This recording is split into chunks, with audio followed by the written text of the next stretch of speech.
This class is going to be dedicated for my rabbi, my Rosh Yeshiva from Israel, Yeshivat Ma'ale Adumim, Rabbi Rabinovich, who passed away a couple of weeks ago.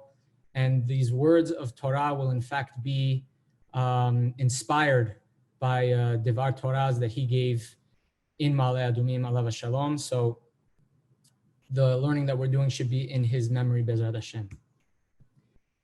Rabbi Rabinovich quotes an unbelievable midrash.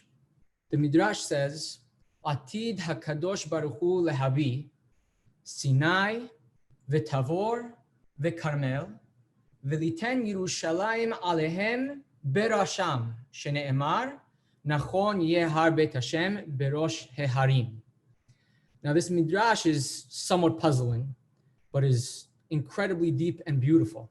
The midrash says that one day in the future, Hashem is going to take Har Sinai, the mountain of Tavor, and the mountain of Carmel, and he's going to take Yerushalayim and put Yerushalayim on top of all of these mountains. Now, originally you read this midrash and you see what it's saying and you say to yourself, that doesn't really make sense. That can't actually practically take place. How could you take Yerushalayim and put it on top of three mountains? Clearly, this is a metaphor. And the metaphor we'll figure out together. The metaphor for Har Sinai, I think, is pretty clear. We can figure out what Har Sinai represents.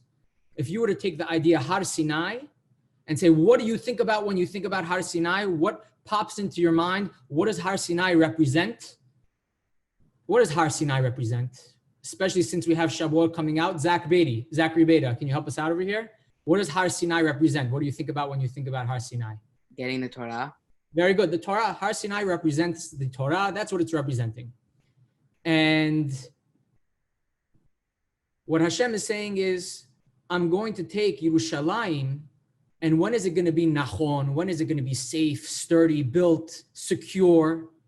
When it's on top of these three mountains, when it's on top of these three ideologies, these three concepts, these three values. Number one, very easy to understand, Har Sinai represents the Torah, the giving of the Torah. Yerushalayim needs to be resting on the Torah. It needs to be based on the Torah. It needs to be built off of the values of the Torah. Otherwise, it's never going to be secure. It's never going to be safe. It's never going to be long lasting. It needs the principles of the Torah. The entire city, Yerushalayim, which is one big mountain, is going to be rested on Har Sinai, the giving of the Torah. That's what's necessary for Yerushalayim to succeed, for it to be successful. The second two mountains we're less familiar with. Tabor and Carmel, both mountains that are in Eretz Yisrael. I wonder if any of you are able to piece together what happened on those two other mountains, Tabor and Har HaKarmel, such that on Har Tabor, Har Sinai, Har Carmel, as long as those three principles, those three ideas represented by those mountains are there, Yerushalayim will be successful, Yerushalayim will be safe, Yerushalayim will be what it needs to be. But if not, no. Clemmy, you know which one either Har Tabor or Har Carmel is? What happened on either of those mountains? No. No? I thought you were raising your hand. You always know the answer in Gemara class. Seemingly, it's what happened to Tanach. Tanach goes out of the window, only Gemara.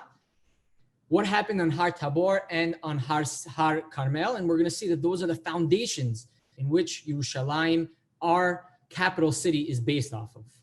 Let's first go to Har HaKarmel. Har HaKarmel, I know that all of you know the story. It's an incredible story. We'll see what Har HaKarmel represents. The story is in Sefer Melachim Aleph, in which Eliyahu Hanavi says, Ve'ata, and now, Shelach kevot elai et kol Yisrael el Har HaKarmel. Eliyahu was very frustrated. He was angry. The people in his time were not serving Hashem. They were not dedicated to Hashem. Rather, many of them were serving Avodah Zarah. They were serving the Baal. And Eliyahu had enough. He said, I'm not doing this anymore. We're going to have one showdown. We're going to see who's the real God. He was very zealous. He was very passionate. And he says, let's go. Everyone on top of Har HaKarmel. And we're going to finally, at the end of the day, decide. Is it God of the Hebrews, Hashem, that is the God? Or is it this Baal, this Avodah Zarah, that is the God? So he gathers everyone on top of Har HaKarmel. And he makes a demonstration.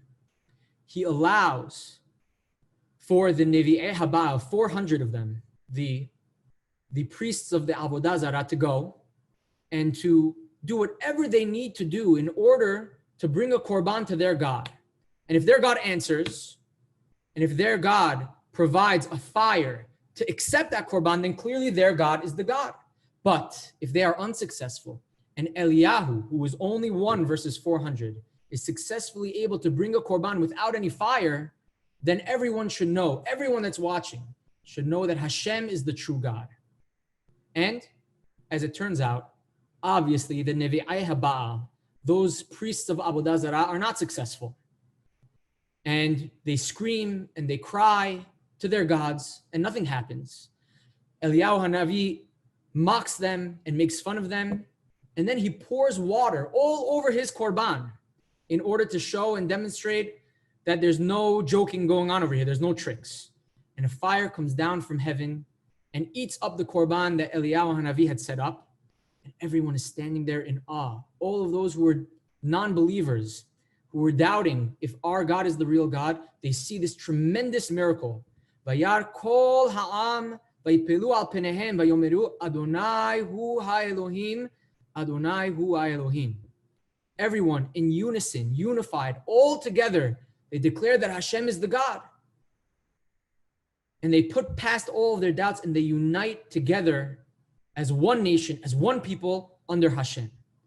So based on what we're reading over here, Har HaKarmel represents unity. Am Yisrael unified. Everyone here together. They saw a miracle. They all came together. This is very similar, happens to be what happens in the 67 war, in which we got back to Yerushalayim. Soldiers who were non-believers were in awe. They were in shock at the miracle that had taken place. And we have to realize that it really was a miracle, that we were trying to defend ourselves from the hundreds of millions of enemies that were trying to obliterate us. And not only were we saved, not only were we not wiped out, we conquered more land than we had before. And this miracle shook the bones of the people that were participating, the soldiers, the people in the land. They thought that they were all going to be doomed. And now look how successful, how this miracle transpired, that they were able to conquer so much of Eretz Yisrael. They themselves probably in their minds declared in their minds, Adonai hu Elohim, Adonai hu Elohim. But the truth is that the unity through miracles does not last very long. When Bnei Yisrael were taken out of Egypt, and the miracles that took place during the 10 plagues and Kriyat Yam Suf, you would think that they would be the most steadfast, religious, observant people. But very shortly afterwards, they did Chet HaEgel. They sinned, they fell. Well, what about the miracles? Miracles don't bring faith.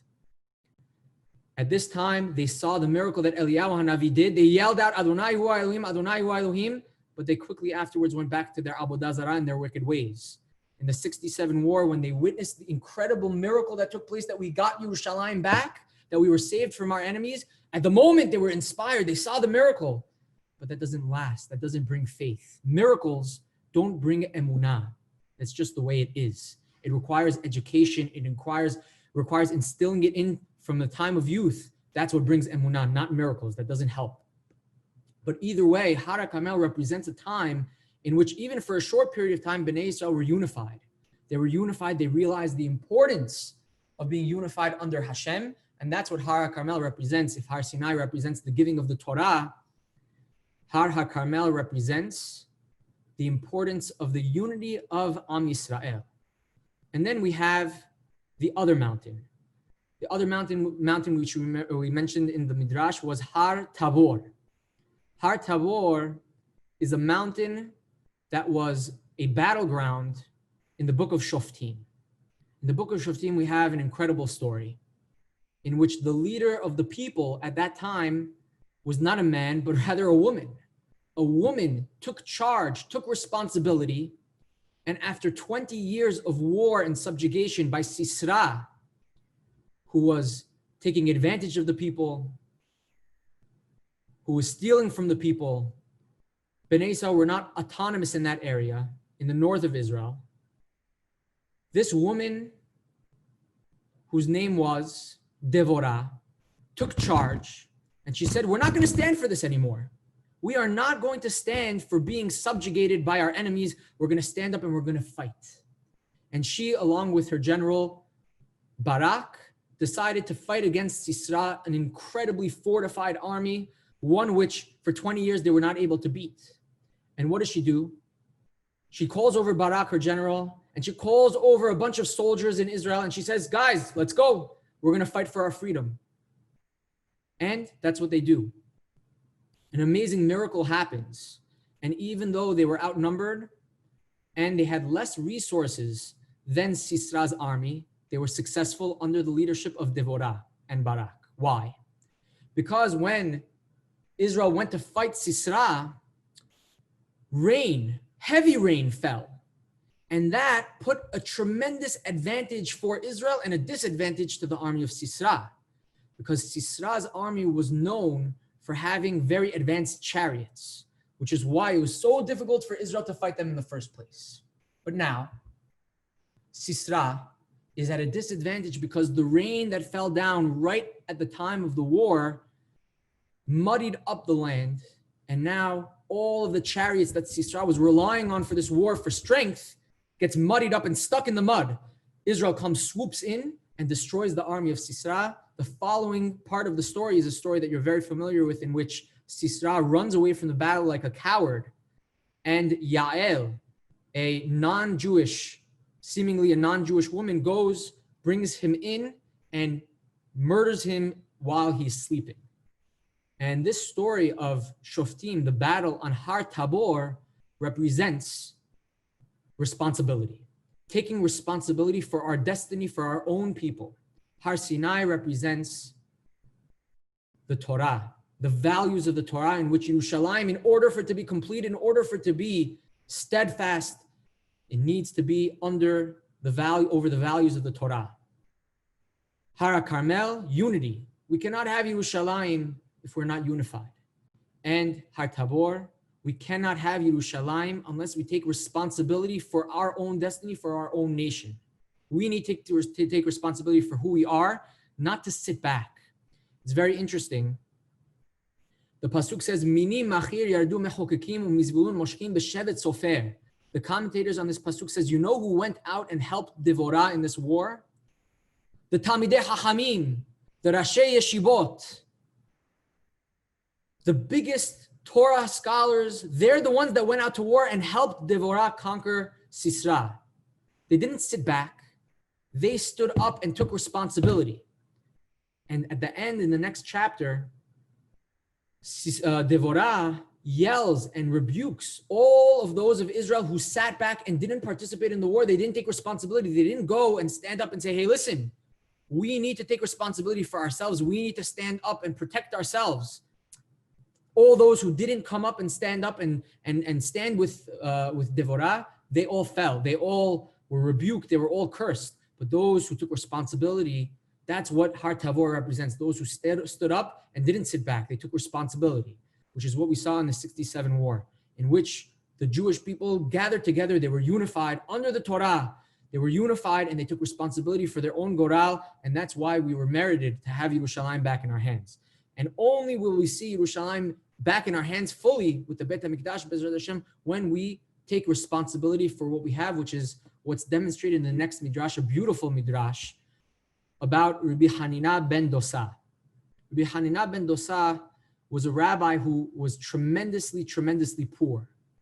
There are tales about how poor he was, but how righteous he was, and how he supported, based on his righteousness, the entire generation. He had nothing, but because of his righteousness, he took care of everyone around him. So the midrash discusses how Rabbi Hanina once saw, they're all going up to Yerushalayim on the Shalosh Regalim. Shalosh Regalim, they're bringing korbanot, they're bringing sacrifices. Jacob Bibi, Shalosh Regalim. What are the Shalosh Regalim? You go to Israel, Sukkot, Shavuot, and Pesach. Very good. Sukkot, Shavuot, and Pesach, fantastic. You bring korbanot. Do you remember the words of the pasuk that we know that you have to bring a korban? You can't show up empty-handed. You remember this, Jacob? Velo yera'u panai rekam. Very good. Fantastic, Jacob. Masechet Kiddushin. Velo yera'u panai rekam. You shouldn't come empty-handed. When you go up to Yerushalayim and the Shalosh Regalim, you should all bring a korban. So Rabbi Hanina sees how everyone passing by him is bringing a korban to Yerushalayim. And he says, I have no money to bring anything. I don't have anything to bring. And he's very upset. He's very depressed. So what does he do? Miyad yatsa lemidbara shel ayro bechurba shel ayro. He goes outside of the city. Umatza sham aven achat. He sees a beautiful rock.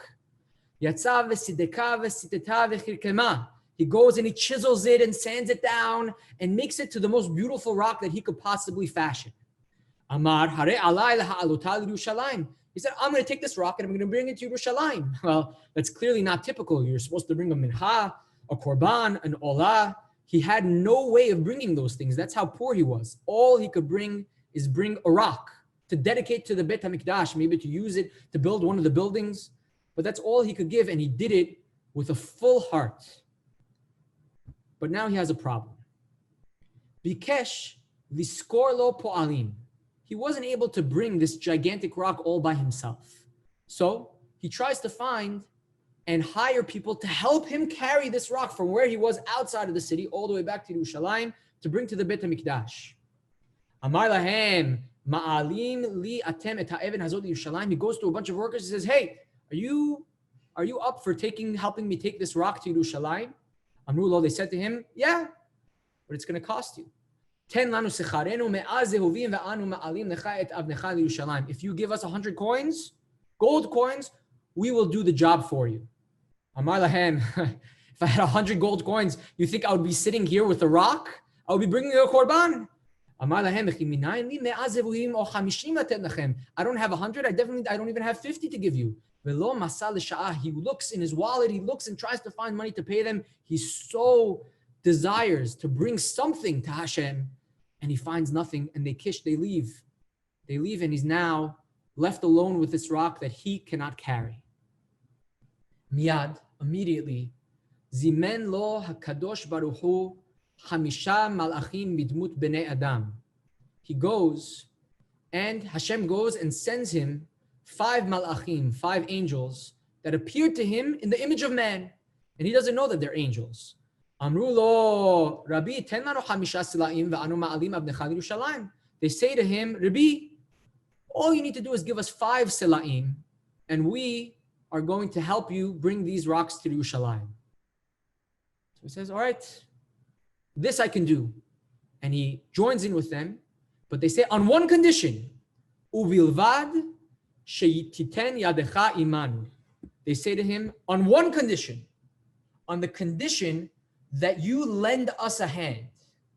We'll give it to you for this cheap price, but you can't sit back and not do anything. You need to participate in bringing this rock to Yerushalayim.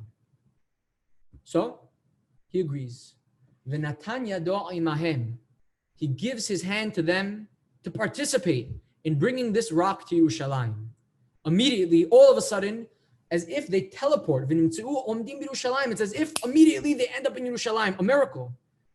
He turns around and looks around. Bikesh liten lahem sechara.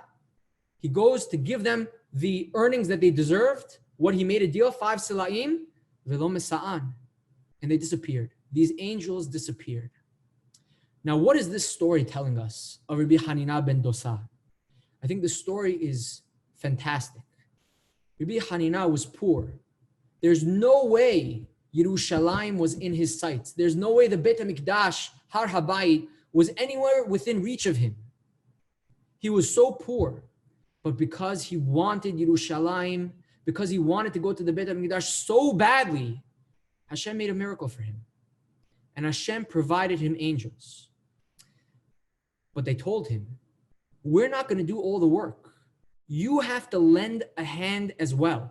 Some people think that Yerushalayim, that the Beit HaMikdash is going to fall out of the heavens and everything is going to be taken care of by Hashem. That we could sit back, we could be righteous, and Hashem is going to take care of everything. He's going to fight our wars. He's going to drop the Beit HaMikdash from the heavens. He's going to do everything for us. All we need to do is sit back and pray. But from the story of Rabbi Hanina ben Dosa, we learn that's not the case at all. The angels say to him, we're going to help you. Hashem is going to help us get Yerushalayim. Hashem is going to help us get the Beit HaMikdash back.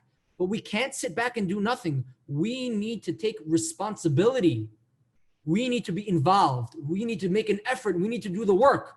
Obviously, the beracha needs to come from Hashem as well. We can't do it on our own. We need these angels. We need the guidance. We need the support of Hashem in order to do anything. It's not going to happen on our own, but it's not going to happen without us either. If we don't take a stand, if we don't take responsibility for our own history, for our own people, then it's not going to work. We need to take responsibility. And going back to our midrash, that is what it said. Yerushalayim is going to rest on 3 mountains. As we said, Har Sinai is the Torah. Yerushalayim rests on the Torah. If we don't keep the Torah, if we're not observant, if we're not dedicated to Hashem, Yerushalayim is not in our history. It's not going to come to us. Yerushalayim is not going to be ours because it's predicated on the idea that we're dedicated to Hashem. And we don't follow the Torah and we don't follow the ways of Hashem, Hashem's not going to give it to us. It's just not going to happen, as it wasn't for several thousand years. But it's not just Torah. We can't just sit back and study Torah and be happy and think that everything is going to happen on its own. We need to have peace between ourselves. There needs to be shalom between us, which is what's represented by Har HaKarmel, in which Eliyahu Hanavi brought everyone together in unison. Said Adonai Hu HaElohim. Everyone was on the same page. There was no side factors. Everyone was on the same page. Unity is also a must if we ever want to have Yerushalayim in our midst as our possession. And it's not that alone. We also need responsibility. We need to take responsibility for our actions. We need to take responsibility for our own future. And that is, as we said, Har Tabor. Har Tabor, in which Deborah and Barak took responsibility. They didn't sit back. The Talmidei Chachamim of that generation as well. They didn't sit back. They didn't stay in the Batei Midrashot and Batei Knesiot and say, hey, let them go fight out and we will study Torah and everything's going to be okay. No, they stood up and they went out to war as well. They took responsibility for themselves. It's the combination of Torah, of unity, and of responsibility that brings Yerushalayim into our midst. And it's only because of those 3 things that we'll get such a thing. And that is, I think, what we saw for a short period of time, at least, in the days in 67, in which we conquered Yerushalayim and it was back in our hands. So this is, I think, the message that we should keep in mind on Yom Yerushalayim. We received a tremendous blessing, a tremendous beracha. We had Yerushalayim back in our hands. And what we need to keep in mind is that it will only stay back in our hands if we have the Torah as our foundation, if we have unity amongst all of us. If we're fighting amongst ourselves, how can we fight against our enemies?